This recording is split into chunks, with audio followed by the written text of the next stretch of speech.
በስመ አብ በወልድ በመንፈስ ቅዱስ አህዱ አምላክ አሜን።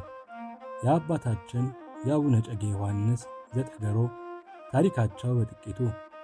አባታችን አቡነ እጨጌ ዮሐንስ ዘጠገሮ የተወለዱት በኢየሩሳሌም አውራጃ ልዩ ስሙ ሳሬራ በሚባል የካቲት 28 ተጸንሰው በወርሃ ኅዳር 28 ለ29 ሌሊት ተወለዱ።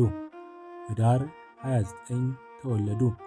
የአባታቸው ስም ዲላሶር ሲባል የእናታቸው ስም ደግሞ እምነ ጽዮን ይባላል።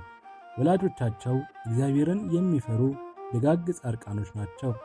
ጻድቁ አባታችን ገና በ5 ዓመታቸው ሳሉ ወላጆቻቸው ወደ እግዚአብሔር ቤት ይዘዋቸው ሲሄዱ ፍቅሩ ወልድ ስለ ማርያም ተመልክተው መሳቅ ጀመሩ። እመቤታችን ድንግል ማርያም ከምስሉ ወጥታ በምን አውቀኸኝ ነው ብላ አቅፋ ሳመችው። ከእንግዲህ በኋላ የልጅ አገልጋይ ትሆናለህ፣ ኑሮህም እንደ መላእክት ይሆናል። በአንተ ምክንያት ብዙ ሰዎች ይድናሉ፣ በምድር ላይም 500 ዘመንን ትኖራለህ ብላ ባርካው ተሰወረች። ከዚያችም ቀን ጀምሮ አባ ዮሐንስ ለክርስቶስ ተላልፈው ተሰጡ። 50 ዓመትም በበረሃ ሲጋደሉ ኖሩ። ከ50 ዓመት በኋላ በደመና ተጭኖ በመልአኩ ቅዱስ ገብርኤል መሪነት ወደ ቅድስት ሀገር ኢትዮጵያ መጡ። ጻድቁ አባታችን በአቡነ ተክለ ሃይማኖት ዘመን መጨረሻ የመጡ ሲሆን ምንኩስናን ከደብረ ሊባኖስ ገዳም ተቀብለው ለ50 ዓመት በጾምና ጸሎት በተጋድሎ ቆይተዋል።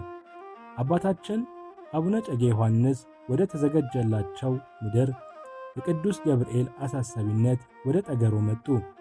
ይህ ገዳማቸው የሚገኘው በሰሜን ሸዋ መንዝና ይፋት ክልል መዘዞ የሚባል ቦታ ሲደርሱ በእግር 2 ሰዓት ከተጓዙ በኋላ የሚገኝ ሲሆን አስደናቂ የጻድቁ የእጨጌ ዮሐንስ ገዳም ነው።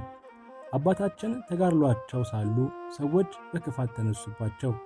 ሰይጣን በእነርሱ አድሯልና እንዴት እንደሚያጠፋቸው ይማከሩ ጀመር። ሊገሏቸው ፈልገው ቅድስናቸው በሁሉ ዘንድ የታወቀ ነውና ፈሩ። ለምን ከምድራችን ከወንድ ዘር ያረገዘች ሴት ፈልገን በሐሰት እንክሰሳቸው ብለው ወርቅና ብር ለሴቲቷ ሰጥተው በሐሰት ከእርሱ አርግዣለሁ ብላ እንድትናገር አደረጓት። አባታችንም በሕዝብ ፊት በሐሰት ተከሰሱ። ጻድቁም አንቺ ሴት ከኔ ነው ያረገሽው አሏት። እርሷም አዎ ከአንተ ነው፣ ልትክር ነው እንዴ አለችው። አባታችንም አዝነው በአንቺና በእኔ መካከል እግዚአብሔር ይፍረድ ሲሉ ወዲያው ለ2 ሰንጥቃ ሞተች። የአገሩ ሰዎች ፈሩ። ጻድቁም ምድሯን ረገሟት። የተዘራ ዘር አይብቀልብሽ፣ የተተከለው አይጽደቅ፣ ብርድና ውርጭ ይፈራረቅብሽ ብለው ረገሟት። በደመና ተጭነው ወደ ሰሜን ጎንደር አሰቴ ጉንድ ተክለ ሃይማኖት ሄዱ። አባ ዮሐንስ በመላ ኢትዮጵያ ዞረው ያስተማሩ ሲሆን በቅድስናቸው የተነሳ በፀሐይ ለ50 ዓመት፣ በጨረቃ ላይ 50 ዓመት፣ በደመና ላይ 50 ዓመት እንዲሁም ዓለምን በክንፋቸው በመዞር በደመና ላይ 50 ዓመት የኖሩ አባትም ናቸው። ከሰው ተወልደው ከመላእክት ተደምረዋልና በይፋት ጠገሮ ባለወልድ፣ በአፋር አዘሎ፣ በመንዝ ኤጎራ ፍርኩታ ኪዳነ ምሕረት አካባቢ፣ በደብረ ሊባኖስ፣ በጉንደ ተክለ ሃይማኖት፣ በሌሎችም ስፍራ በመዘዋወር በታላቅ ተጋድሎ በጾምና ጸሎት ቆይተዋል። ከሰማይ መስቀል የወረደላቸው ሲሆን ዛሬም በገዳማቸው የሄደ ሰው በወረደው መስቀል በእጃቸው መስቀል እየተዳበሰ ቆመው በጸለዩበት ባህር በጸበላቸው ይጠመቃል። በተጨማሪም ይዘውት በነበረው መቋሚያ ጀርባችንን እንዳበስበታለን። ቆመው ከጸለዩበት ባህር ጠገሮ ውስጥ ደረቅ አሸዋ ይወጣል። በገዳማቸው አባ እጨጌ ዮሐንስ 500 ዓመት ዘመን ከኖሩ በኋላ ዕረፍት ዘመናቸው ደረሰ። መድኃኔ ዓለም ከ15 ነቢያት ከ12 ሐዋርያት ሄሮድስ ያስፈጃቸው ከ44,000 ሕፃናትን አብርሃም፣ ይስሐቅን፣ ያዕቆብን ሁሉን ነገደ መላእክት ነቢያትን፣ ሐዋርያትን፣ ጻድቃንን፣ ሰማዕታትን አስከትሎ መጣ። ለአባ ዮሐንስ ቃል ኪዳን ሰጣቸው። ስምህን የጠራ ገዳምህን የረገጠ መባ የሰጠ ቤተ ክርስቲያንህን የሠራ ያሰራ የረዳ ገድልህን የሰማ ያልሰማ ያስተረጎመ መታሰቢያህንም ያደረገ እስከ 10 ትውልድ እምርልሃለሁ። ንስሐ ሳይገባ አይሞትም። ልጅ መውለድ ባይችል መሃን ቢሆን እኔ ልጅ እሰጠዋለሁ። የክርስቲያን ማደሪያ በሆነች ገነት ደብረ ጽዮን በብርሃን ቦታ አስቀምጠዋለሁ ብሎ ቃል ኪዳን ሰጣቸው። ገድላቸው በጥቂቱ ነው። እንዲሁም ገድልህን በቤቱ ያስቀመጠ እርኩስ መንፈስ አይነካውም፣ ክፉ አጋንንት አይነካውም፣ ቸነፈር ወባ አይነካውም፣ መላከ ጽልመት አይነካውም። በገዳምህ መነኩሴ ቢቀበር በሰማይ ክንፍ አበቅልለታለሁ።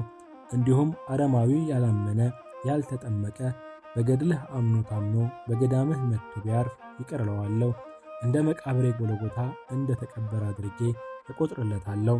ይህንን ቃል ኪዳን ጌታችን መድኃኒታችን ኢየሱስ ክርስቶስ ሰጥቷቸው ወደ ሰማይ አረገ። አባታችን አቡነ እጨጌ ዮሐንስ ሐምሌ 29 ቀን አረፉ። በጉንደ ተክለ ሃይማኖትም ተቀበሩ።